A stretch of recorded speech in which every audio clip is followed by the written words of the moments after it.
An entrepreneur is an individual who creates a new business, bearing most of the risk and, of course, enjoying most of the rewards. Entrepreneurs are innovators, sources of new ideas, goods, services, and businesses. Janeel Boon is the owner of Boon's Computer Repairs, but already he has experienced much that can be of benefit to others who own their own businesses. Today, Janeel joins us on Good Morning SKN's Stepping Up to share with us the changing face of entrepreneurship. Good morning, Janeel. Welcome to Good Morning SKN. Good morning. Hi, good morning. Good morning, Jamie. Thank you. You're welcome. So, at what point did you launch Boon Computer Repairs, and why this profession, and what piqued your interest initially? I'm a storyteller by birth, so can I give you a story? A short one. I worked for a company for 3 years after college. Okay. And then I think I got thrown out the nest. At 2014, I decided, let's go home. 2013, I decided, let's go home. 2014, so okay, let's walk through my community and tell them I still fix computers. Okay. And the rest is history. Oh, good stuff. I like that short story. Wow. Well, it is a no pressure, actually. It's a Short to the point. short and to the point. That's interesting. Okay, so let's go back to that a little bit. Why did you decide to do that? I think I got fed up of the mundane, got fed up of the routine, and I felt there is more than what I was getting. I could relate to that.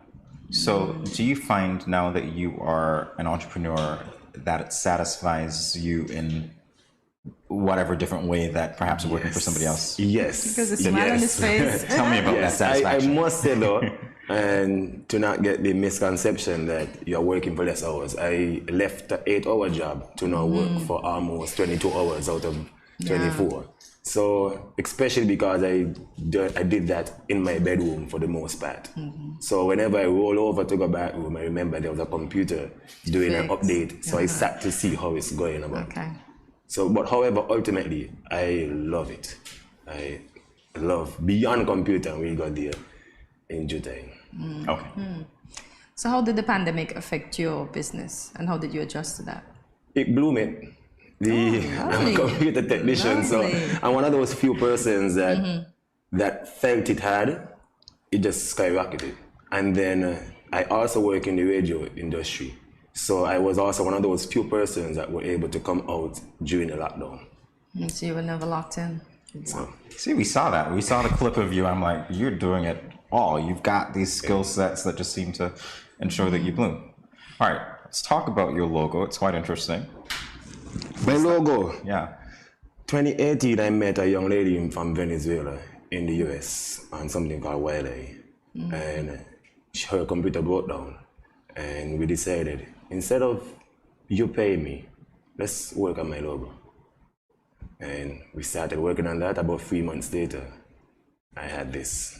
I designed a little bit, so I showed the sketch and everything. We communicated back and forth, and we were able to actually get it alive. To an extent, you would actually see a crack screen here, and then of course you have the B and the C. But inside of it, you have the line that shows this crack, and on the right, you would actually have a screwdriver. I'm not sure if my shirt is doing justice. But close enough. You have a screwdriver on the most right of that said screen. Because it's mostly repairs, and intentionally, if we were to pull up the logo itself, the word repairs is much lighter than all the others. Okay. As I do intend to remove the word repair. So by the time I do that, folks would see. I love the crack screen, I got to tell you, by the way. And the B and the C, that escaped me until you pointed it out. And I see love the way you C, did but it. I didn't recognize the B. Yeah. Yeah. Yes, zero. B for brood, B for brood. So how do you keep a cutting edge on this profession, considering that technology is always advancing? Still learning. So ever so often I would have a video, I'm looking at some TED talk, or maybe just having a tech news running in the background. Okay. So still learning. All right, I have to ask you now, when it comes to working for yourself, you're an entrepreneur, people tend to think that it's all glamorous. You know, it's the grass is always greener, it's better. I know that your experience was that you're more satisfied now working for yourself, but have there been moments when you thought maybe the grass wasn't as green, and how do you keep motivated during those moments? I must say, being an entrepreneur, you can work yourself to death, and that NTH, or you can work yourself, you can sleep or relax yourself into debt, DEBT. So there are times when I don't get any money at all in that week, but at least I met a few persons in that week, and that gives me a smile. That at least I was able to send out a post on one of my social media platforms that, according to the analytics, it had more attention. All these stuff, at least I'm able to put invoice structures in place, those tedious jobs. But either way, not having the money at that time, it still shows you could benefit in other arenas from that. But as you said before, you're an interesting storyteller, and a little K-bird picked me on the air not too long ago and said that there was an interesting story about a hike. Yeah, K-bird. Take it away. So he did mention that they went on a hike, and it was before an exam. They ran into a warhog. I want you to tell it. Just tell me. Yeah. Okay, so in fifth form, I grew up in Middle Island, so we always went to the mountains to look mangoes and everything. We were known for that. And myself and a friend of mine went, and while we were looking mangoes, remember looking, we saw a bohag, a pig with horns. That's what we call bohags. Right in St. Kitts. And when I mentioned it to you earlier, I said, if we have them, same question we asked ourselves. Why does pig have horns? So we ran, we went in trees and them things. Soon later, we realized that we were no longer on the regular pathway. So a few hours later, I remembered I had a CXC exam that same afternoon. And I would have missed it. Wow. It's harsh, painful, and the whole moment was still scary yet fun. It's like, I'm being chased by a bohag. I'm like, oh no, I'm being chased by a bohag. Oh, gotcha. And the hike club. You were hiking. Yeah. It's part of the hike club. Back then, yes. This wasn't an official hike. This wasn't an official we went to look mango that time. Hike club stemmed from me being a taxi driver. I have a taxi license in 2015. And in 2020, I bought a vehicle and all them things. And then COVID came. And I continue going on hikes with the National Museum and all them things, as I used to provide as a taxi driver. And people kept saying, I always post these things on the social media, and people like, when can I come with you? And I'm not the organizer. So August last year, I organized to go to the volcano. And then I went back to the volcano again in September, went to the dance bar and went back to the volcano. And that kept to be our signature hike. Up to today now, we are still doing hikes every month. Oh, that's good. That's fascinating. And I like the way that you pivoted. Yes, I step pivoting.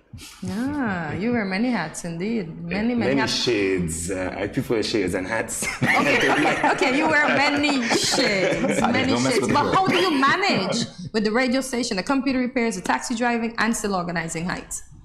How do I manage? I be that person at that time. When I'm on here as a radio host, if someone call me computer, I say, can I call her back after 6? I try not to speak about that at that time. When I'm on a hike, I'm enjoying the symphony of the birds between these people. When I'm fixing computer, I'm not thinking about radio for the most part. So I try to be in the moment as much as I can. Good stuff, good stuff.